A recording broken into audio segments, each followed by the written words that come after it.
Sup lads, it's your boy Bandana-Boi, and today I'm gonna be matchmaking all the fighters that I've watched after UFC 329. Starting off with Nikita Krylov versus Johnny Walker, in my opinion. Nikita Krylov just came off that loss against Robert Whittaker in Robert Whittaker's debut, and in the light heavyweight division, there aren't that many contenders, so both guys are coming off a loss, and why not just make them fight each other?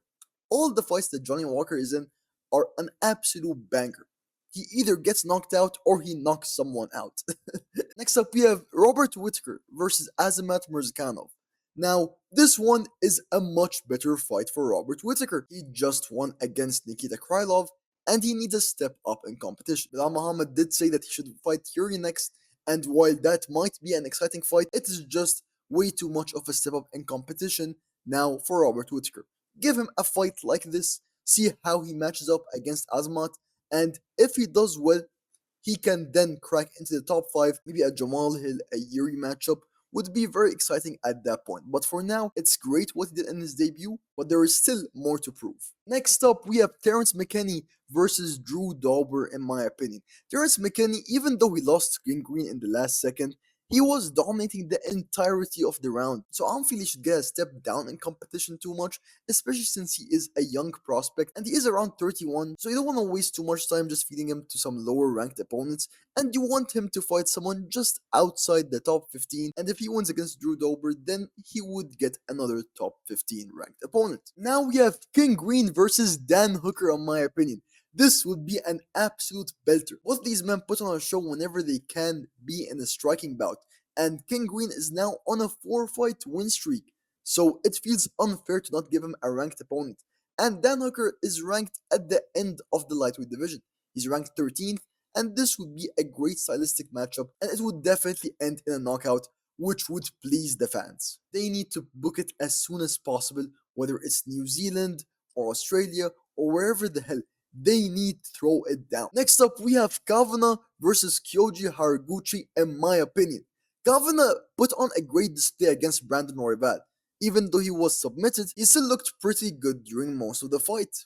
It just so happens to be that Brandon Royval is a very good opponent, and I don't feel like he should fight too down in the rankings. Kyoji Haraguchi feels like the perfect matchup for him. Both these fighters are ranked inside the top 10, and the winner should again get a top 5 ranked opponent. This would be extremely fun. It puts both men back on the map. Next up, we have Brandon Royval versus Alexander Pantoja. And you'll be like, what? What is this? Pantoja has already defeated Brandon Royval twice. And the thing is, Pantoja has actually lapped the flyweight division like once or twice. Of course, there are these new contenders like Manel Cap, who should be fighting for the title next against Joshua Van. And Pantoja has been out for a while now because of that elbow injury that he had against Van. I don't know if they will give him a title shot from the get-go, because Pantoja is now up there in age. Royval is looking great, and I would love to see a trilogy fight between those two. And if they are not gonna book Pantoja against Brandon Royval, then I would like to see Brandon Royval take on Tatsuro Taira. Either way, both the fights would be an absolute blast, and I'm just gunning for the trilogy, I'm not gonna lie. Next up, we have Cory Sandhagen versus David Martinez. David Martinez has only had 3 fights in the UFC, and he's already ranked 7th in the Bantamweight division. Cory just lost a tough loss against Mario Bautista, and he needs a bounce back win. And taking out a fresh contender like David Martinez would be the exact statement that Cory needs to do to get his name back in the title shot conversations or inside that top 5 conversation. This would be a great test for Cory, and it would be a great step up for David Martinez. It would be the first huge superstar that he'll fight in the Bantamweight division. Mario Bautista versus Sean O'Malley. We need to see this. My one fear is that after Sean O'Malley's win at UFC White House, they might just launch him into title contention, which isn't something I would like to see, because they literally got a rematch against Marab, even though in between their first and second fight, he literally didn't fight a single time. And I know he's the UFC's star boy, but I would not like to see him in a title fight yet. If he fights Mario Bautista and wins, there should be that number 1 contender fight against Umar Nurmagomedov, because Umar is now on a 2-fight winning streak, and he is already booked against Song Yadong to fight for a 3rd time after he only lost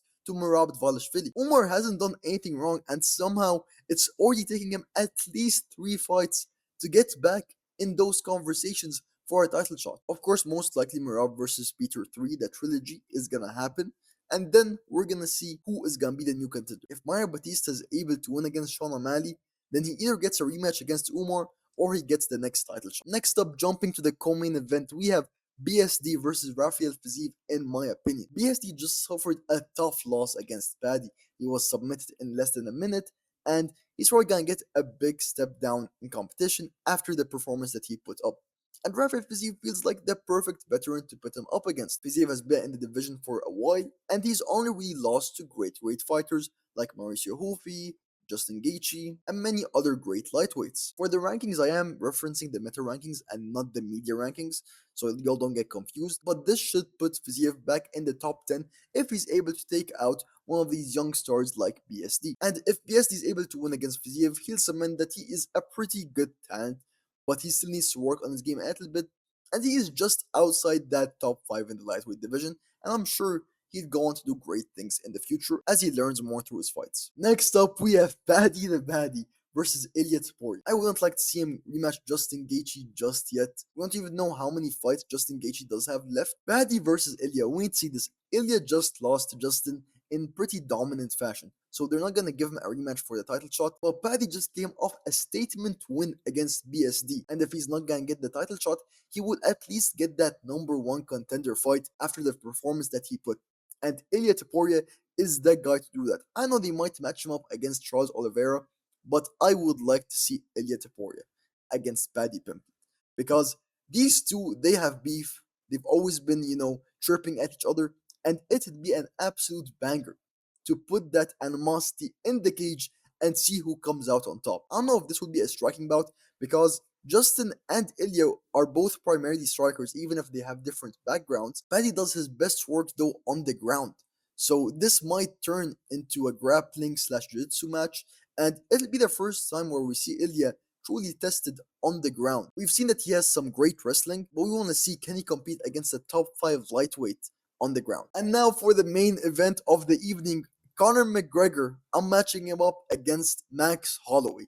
Yes, we need a trilogy, and this is only if Conor McGregor comes back to fighting. Because as it is right now, after he threw that kick and he injured his knee again, he's been out of the cage for 5 years, and he has said that he will hopefully come back, and it should be against no other than Max Holloway. Currently, they're tied 1-1, where McGregor won their first bout, and Holloway technically won their second bout, even if it was due to an injury. But we need to see this fight. There was a reason we were so hyped about this fight, because this is going to be a striking masterclass. It's gonna be so fun and so entertaining, and it's unfortunate that we got dropped off it at UFC 329. Book this as soon as possible, and in the meantime, Max Holloway does need to fight, because knee injuries take quite a lot of time to heal, and until Conor's knee heals, Max can have at least 1 or 2 more fights in the cage, and then he can fight Conor again. Moving on to Max Holloway, I am matching him up against the champion. And you guys are like, what? He literally lost his last fight before this one to none other than Charles Oliveira, and he's currently ranked above him. So how could you match them? Justin Gaethje said that he doesn't have many more fights in his career, and Justin said one of the 2 fighters that he wants to avenge his loss from is Max Holloway, and the other is Charles Oliveira. I think it'll just be a much more fun fight if we get Max Holloway versus Justin Gaethje before Justin Gaethje retires. That would be an absolute masterclass, and we saw what they did in the first fight. So while Charles Oliveira might be the more reasonable pick, as a fan, I would like to see Max Holloway versus Justin Gaethje much more, because the last fight ended in Justin having his lights knocked out. So if they're able to book this again, that will be one of the greatest fights as usual, and it'll be a fight of the year contender without me even seeing it. And this could be the filler fight for Max Holloway until Conor McGregor returns. And it feels kind of funny that I'm calling a title fight against Justin Gaethje a filler fight, but it could fill the gap in between this and them fighting Conor for a 3rd time. With that being said, lads, tell me who y'all would match up against these fighters. Do y'all disagree with any of my matchups? And tell me who y'all would match up in the comment section down below. With that being said, lads, make sure to like, comment, and subscribe. I appreciate y'all. I love y'all. And that's all from your boy. Truce!